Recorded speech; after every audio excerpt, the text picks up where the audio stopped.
Et donc salut à toutes et à tous, donc aujourd'hui c'est Nitnek, j'espère que vous allez bien, en tout cas bon, moi ça va super, on se retrouve aujourd'hui pour une petite vidéo où je vais vous parler de l'exposition à droite.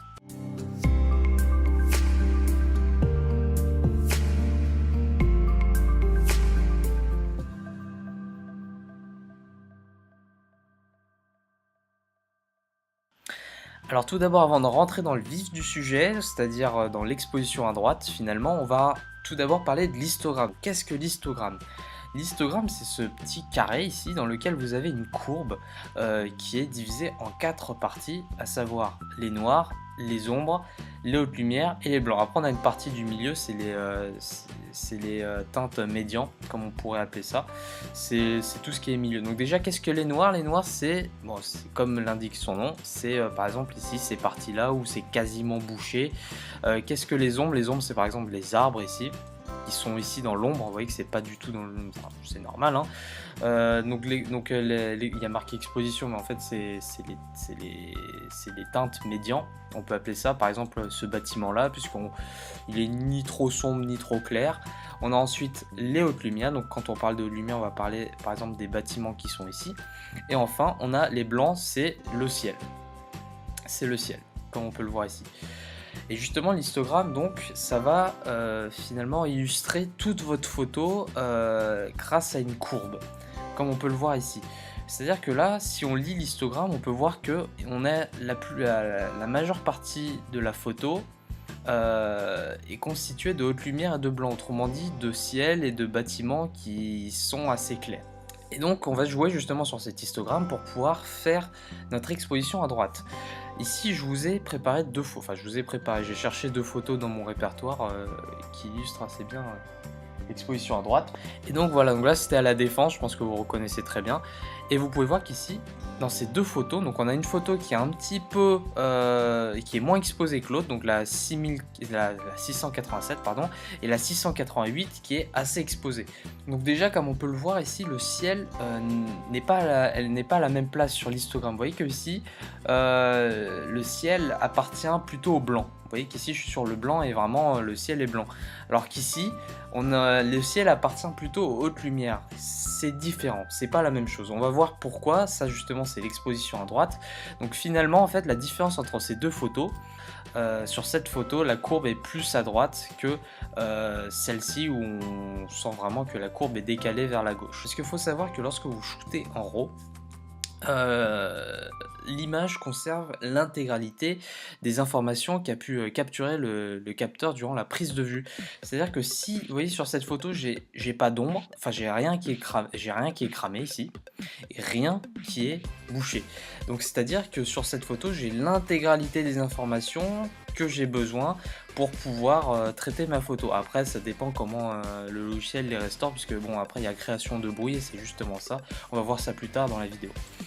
Alors qu'ici sur cette photo, hop, j'ai une partie bouchée, comme on peut le voir, j'ai une partie bouchée. Du coup ici je vais perdre un petit peu d'informations. Donc ça c'est comment lire l'histogramme. Donc là voilà, là c'était la première partie, comment lire l'histogramme. Deuxième partie, on va voir à présent qu'est-ce que l'exposition à droite et son intérêt justement. Donc sur cette photo, il y a beaucoup de personnes diraient ah punaise, j'ai perdu les informations du ciel, on voit quasiment pas les nuages, le ciel n'est pas bleu, c'est moche. Ok, mais rien n'est cramé, donc si rien n'est cramé, je peux récupérer assez facilement le ciel. C'est pas un problème. Sur cette photo, le ciel est beaucoup mieux exposé, mais par contre, en contrepartie, ici, les personnes qui sont là, finalement, le tiers de la photo est assez sous-exposé, contrairement à ici, où là, on est assez bien exposé pour la partie du bas. Alors maintenant, je vais essayer de traiter ces deux photos pour qu'à la fin, elles se ressemblent. Donc on va commencer. Donc tout de suite, déjà la première chose que j'ai envie de faire, c'est on va négliger un petit peu la balance des blancs, mais déjà ce que j'ai envie de faire, c'est ah tiens, j'ai envie de récupérer mon ciel, je vais baisser les hautes lumières. Tiens, ici au niveau des ombres, j'ai envie d'augmenter un petit peu les ombres. Je vais augmenter les ombres. Ah, l'exposition est un petit peu trop élevée, je vais baisser l'exposition juste un poil. Comme ça, tac. J'ai envie de récupérer plus d'informations au niveau du ciel. Je vais prendre mon filtre gradué, je vais le mettre comme ça. Hop, on va remettre ça à 0, je vais baisser un petit peu l'exposition, augmenter le contraste, baisser les hautes lumières. Mais tiens, ça touche aussi mes immeubles. Donc j'ai appuyé sur pinceau, j'ai appuyé sur Alt pour effacer en fait le filtre gradué sur mes immeubles. Bon, après on n'est pas là pour faire de la retouche parce que cette photo elle est pas super. Donc c'est pour ça que j'y vais assez rapidement. Voilà, je ne l'ai pas conservé dans mes meilleures photos, donc j'ai juste pris une photo comme ça. Donc du coup on a une photo qui ressemble à ça, on va augmenter un petit peu les blancs, on va descendre un petit peu les noirs, on va finalement augmenter le contraste final. Du coup on a un résultat comme ça. Ok, la photo est plutôt jolie, on se dit. Alors on va faire exactement la même chose ici. Cette fois, j'ai pas trop besoin de baisser mes hautes lumières, comme on peut le voir ici, puisque mon ciel en fait est quasiment récupéré d'emblée. Donc d'emblée, en fait, mon ciel est a déjà un petit peu de relief. Donc je vais pas trop baisser les hautes lumières. Par contre, les ombres, va falloir que j'augmente. Du coup, on va aussi par la suite augmenter l'exposition. Du coup on va rebaisser les hautes lumières pour récupérer le ciel. Du coup on va faire exactement la même chose en fait, finalement un filtre gradué avec l'effet à zéro, où cette fois-ci on va baisser un poil l'exposition, pas trop puisque notre ciel est a déjà été récupéré durant la prise de vue. On va augmenter le contraste, baisser les hautes lumières, on va faire la même manipulation, pinceau, hop. On va retirer le filtre gradué sur les immeubles pour vous montrer. Sur l'immeuble de droite, ok. Du coup, est-ce que nos photos sont similaires? Ok, j'ai oublié quelque chose, on va augmenter les blancs, on va baisser les noirs, on va augmenter le contraste, et donc finalement, qu'est-ce qu'on a? Nos photos sont similaires. Ok, à première vue, nos photos ont l'air d'être pareilles, sauf que ici, ok, là, le bleu, vous voyez, est un poil différent, ici on a un bleu un petit peu turquoise, donc en fait, ce que je vais faire, je vais aller dans la luminance, et je vais baisser un petit peu, hop, le bleu ici, on va baisser ça à -8. Du coup ça on va baisser par exemple à -5, hop, tuc. Et donc finalement ici nos photos sont similaires. Voilà, nos photos sont similaires à première vue, je dis ça à première vue. Donc quelle est la différence entre la photo de droite qui était l'exemple parfait de l'exposition à droite et la photo de gauche, souvenez-vous, avec l'histogramme qui était un petit peu plus décalé vers la gauche. Donc quelle est la différence? À première vue, on n'a pas trop de différence, c'est les mêmes photos. Maintenant, si je vais dans bibliothèque et que je vais j'appuie sur C pour séparer et voir la différence entre les deux. Donc je vous rappelle, la 687 c'était l'histogramme qui était un petit peu décalé à gauche, et la 688 c'était l'histogramme où le ciel était dans la zone des blancs. Donc quelle est la différence? À première vue, il n'y a rien. Voilà, je vous le répète, mais il n'y a rien. Sauf que, quand on zoome, on se rend compte de quoi? Voilà, ça change un petit peu, puisque... Voilà, ça change un petit peu. On se rend compte de quoi quand on zoome? Attention, le suspense, hop! Qu'est-ce qu'on se rend compte ici? Alors, j'ai essayé de zoomer au montage, mais hop! Du bruit. On a beaucoup de bruit à gauche, mais on a beaucoup moins de bruit à droite. Donc c'est ça justement l'intérêt de l'exposition à droite, c'est qu'en fait, c'est mieux, disons qu'on dégrade beaucoup moins la photo en récupérant les hautes lumières plutôt qu'en essayant de récupérer les ombres. Donc c'est vraiment un exemple typique de l'efficacité de l'exposition à droite. Donc vous voyez qu'ici, je vous rappelle, mais je vous le rappelle, sur l'image de gauche, on a essayé de récupérer les ombres, car ici, la partie d'en bas était un petit peu sous-exposée. Tandis qu'ici, la partie d'en bas était bien exposée, le ciel n'était pas cramé, donc du coup on a pu récupérer le ciel, et on a pu récupérer les ombres sans trop dégrader l'image, en essayant de dégrader le moins possible l'image. Regardez ici, à ce niveau-là. Alors est-ce que je peux zoomer plus? Ce serait bien. Ouais, super. Bon là on dégrade vraiment l'image par contre. Non, en fait finalement je vais remettre à 1.1, hop.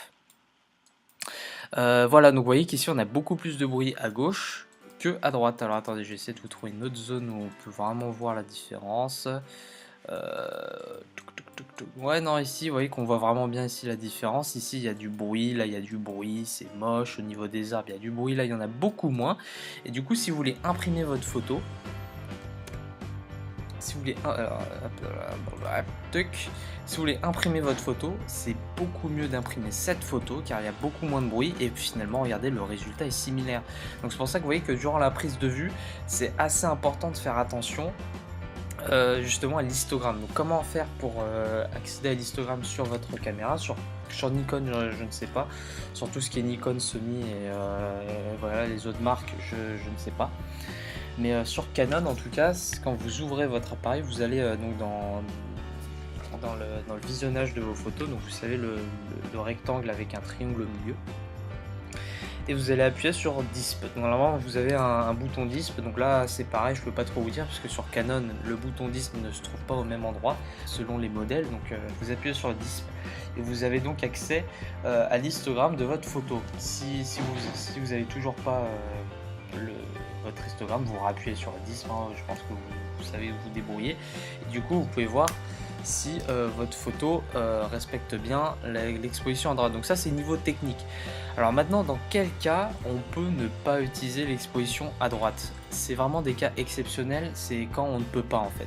Voilà, donc dans ce cas là par exemple, là vous pouvez ne pas utiliser l'exposition à droite. Pourquoi? Parce que en fait c'est une question tout simplement c'est une question d'impossibilité en fait, c'est pas possible. Par exemple là j'étais dans un gouffre. Et donc quand vous êtes dans un gouffre, finalement la luminosité est assez basse, donc vous allez devoir augmenter les ISO. Donc déjà il y a une dégradation de l'image, puisque qui dit augmenter les ISO dit apparition du bruit, tout simplement. Et là on peut voir qu'ici le temps d'exposition ici est de 1/50, donc c'est à dire que déjà vous avez le temps de bouger. Donc finalement je ne sais pas sur cette photo, mais elle est peut-être floue. Elle est peut-être floue parce que j'ai dû bouger peut-être. Ouais, voilà. J'ai dû bouger. 1/50, c'est trop en fait. Disons que pour... moi je dirais à partir de 1 centième de seconde, là on devrait avoir une image à peu près stable, parce qu'en fait vous savez avec les micro-mouvements de votre main, pendant que vous tenez l'appareil photo, bah 1/50 de seconde ça peut être flou. Donc du coup en fait là c'est tout simplement pas possible. C'est tout simplement pas possible, vous êtes obligé d'exposer à droite, vous pouvez pas faire en sorte que l'histogramme touche le bord à droite, car bien évidemment c'est le but de l'exposition à droite, hein, c'est que hop, vous voyez que là c'est pas possible d'avoir cette photo, il faudra avoir un trépied, et lorsque vous n'avez pas le temps d'installer votre trépied, de rester comme ça par exemple pendant 2 secondes pour avoir une exposition comme ça, c'est pas possible. Du coup là ce que j'ai fait donc pour cette photo, c'est que j'ai dû bien augmenter les ombres. Vous voyez que là les ombres sont augmentées au max, et je suis même pas sûr, mais j'ai dû utiliser un filtre ouais, non, ça c'est juste pour la couleur, ok. Donc vous voyez que j'ai dû augmenter les ombres à fond pour avoir cette photo là. Je récapitule un petit peu, le but étant que la courbe de l'histogramme touche la partie droite de l'histogramme. Faut vraiment que ça frôle la partie droite, vous voyez, que ça frôle le bord à droite, sans la toucher, puisque si ça touche, on a des parties qui sont cramées. Donc finalement on va perdre du détail, c'est pas ce qu'on veut. Nous ce qu'on veut c'est qu'on puisse aller le plus possible à droite sans perdre de détails. Voilà, donc ça c'est, si je devais résumer réellement ce qu'était l'exposition à droite, j'aurais dit ça. J'espère que cette vidéo vous aura plu. La prochaine fois on va parler du bracketing HDR. Pourquoi? Parce que c'est aussi une autre solution si vous voulez avoir un ciel qui est bien clair, et finalement un sol qui est bien exposé, donc un ciel bien exposé plus le sol ou quelque chose qui est assez sombre qui soit bien exposé. Voilà, j'espère que ça vous aura plu, je vous dis à la prochaine, allez, au revoir tout le monde.